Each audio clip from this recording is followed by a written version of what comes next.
If you can give 2 hours a day to TikTok, then you can watch this video because I promise if you give me approximately 10 minutes, you'll stop begging the universe to send you a partner just so you can finally smile. You'll stop refreshing your text like your life depends on someone else's good morning. If you think that happiness is hiding inside someone else, then you better listen up because the reality is that the most people, they aren't looking for love. They're looking for an escape route from themselves. And if that stings, well, then good because it means it's real. So take a deep breath, drop the delusions, and let's talk about how you can actually become happy being single and why that might be the best thing that ever happens to you. Now, let me make one thing clear. This video is not about bashing relationships. This isn't some love manifesto telling you to throw your phone away in the ocean, never date, and live alone with like 3 cats. Nah, this isn't it. This is about alignment before attachment. This is about understanding one simple truth. You need to be happy with yourself first before you even try to be happy with someone else. Because if your life depends on whether someone texts you back, loves you right, or stays in your life, then you're handing them the keys to your peace. That's emotional dependency, not love. You see, when you're already whole and fulfilled, then you meet someone who brings peace, support, joy, and growth into your life. Well, that's when love is powerful. That's when it's real. They're not completing you. They're complementing you. They're not fixing your brokenness. They're enhancing your wholeness. But none of that can happen if you haven't learned to sit with yourself and say, I'm good with or without anyone. That's why this message is so important because being single isn't the point. Being happy while single is. Then when love finds you, well, it's not coming to rescue you. It's coming to rise with you. Let me keep it real with you. If you can't be happy alone, you're not ready to be happy with someone else. You want to be free? Then you've got to stop outsourcing your happiness. You see, happiness, it's not Amazon Prime. It doesn't show up in a box labeled boyfriend or girlfriend. It's not delivered through dinner dates or romantic good nights. It's forged in silence, built when you're, lying in bed alone, no distractions, no validation, and still be able to say, I'm good. And let me tell you something that your loneliness doesn't want to hear. Being alone, it's not the problem. It's the way you interpret being alone that hurts you. You think being single means that you're not good enough? You think it means that you're unwanted? But biblically speaking, some of the most powerful people were refined in isolation.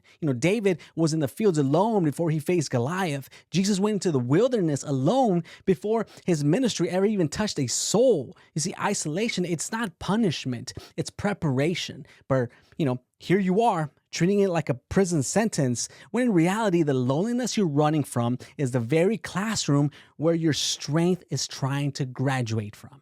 You know what's wild? We put more effort into getting someone to love us than we do learning how to love ourselves. You want someone to, cherish you, but you don't even cherish yourself. You want someone to choose you, but you keep rejecting you.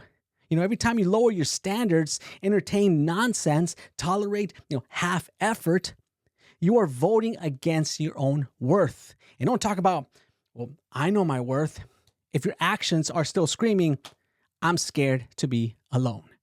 See, singleness isn't a season of waiting. It's a season of becoming.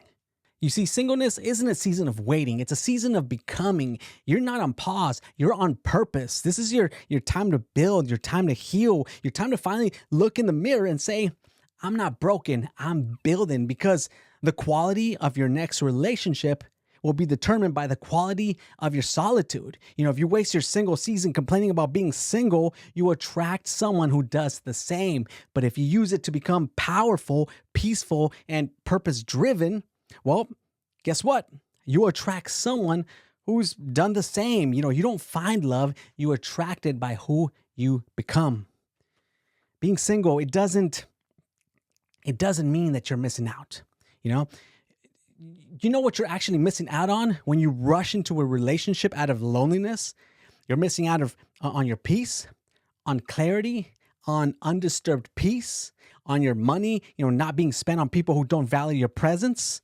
You're missing out on not having to send the, what are we? Text someone who barely knows what they want for dinner. You're missing out on loving your life without explanation.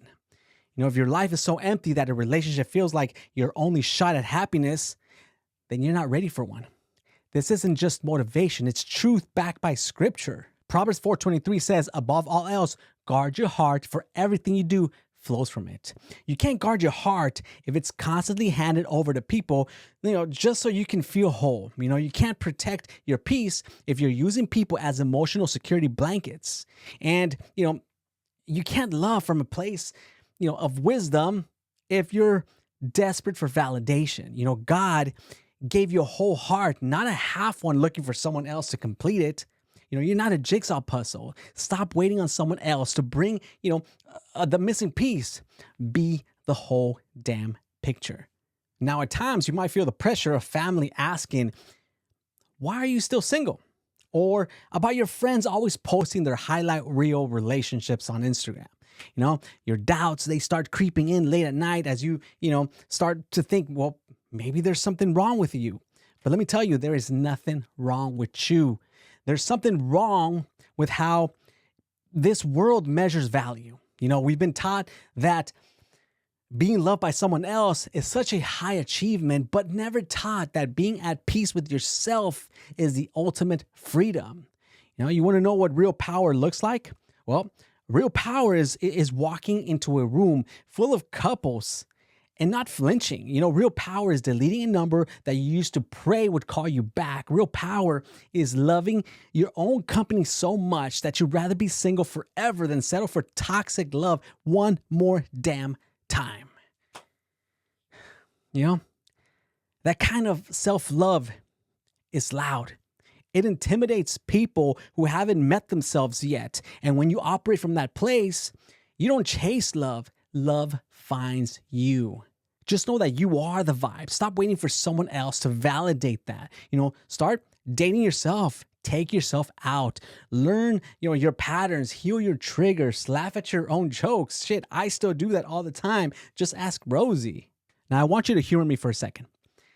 Just imagine you're going to a restaurant, right, for dinner, and you're starving, and someone offers you burnt toast and expired milk. If you haven't eaten in a week or two, well, you might take it. But if you just had a good meal, a good breakfast, good lunch, and they offer you that burnt toast and expired milk, well, you'd laugh and you'd say no, you'd walk away. Well, that's what self-love does. It fills you up so you stop accepting nonsense. You stop settling for breadcrumbs because you know that you are the banquet. You are not desperate. You are disciplined. And, as I mentioned at the beginning of the video, this video isn't me telling you to F relationships and stay single forever. Nah, being single can suck sometimes. It gets boring. It gets quiet. It gets hard. But that pain, that's where the work gets done. That's where the growth happens. Don't run from the discomfort. Lean on it. Let it teach you. Let it stretch you. Let it prepare you, because that, the version of you that's going to thrive in the future relationship is born in the season, in silence, in solitude, in the surrender. God isn't holding out on you. He's holding space for you to level up. Don't ask him for a love story if you're not willing to become the person who can handle chapter 1. Some of y'all want a Proverbs 31 woman that can't even be consistent for 3 days. It's time to mature, not just emotionally, spiritually, mentally. Your singleness is sacred. Treat it like it matters. So what's the takeaway here? Singleness is not your enemy. Your mindset is, your desperation is, your fear is. But the truth is, you were never meant to find happiness in another human. You were meant to share your happiness with them. That's the difference between love and addiction. Love is abundant, addiction is lack. So stop trying to fix your emptiness with someone else's presence. Fix it with purpose. Fix it with God. Fix it with self-respect. Now, let me end it with this. Build the life that you want to share with someone else. Build a mindset that no heartbreak can shake. Build a soul so solid, the only person who can match you will have to meet you, in purpose, not in panic. And I'll say it once more for the people in the back. You don't need to be loved to feel valuable. You need to be valuable to attract real love. If you guys enjoyed this video, then you know what to do. Smash the like button for the YouTube algorithm. Subscribe if you haven't already. And the YouTube algorithm suggests that you'd like one of these videos as well. Thanks for watching, and I'll catch you on one of these videos. Peace.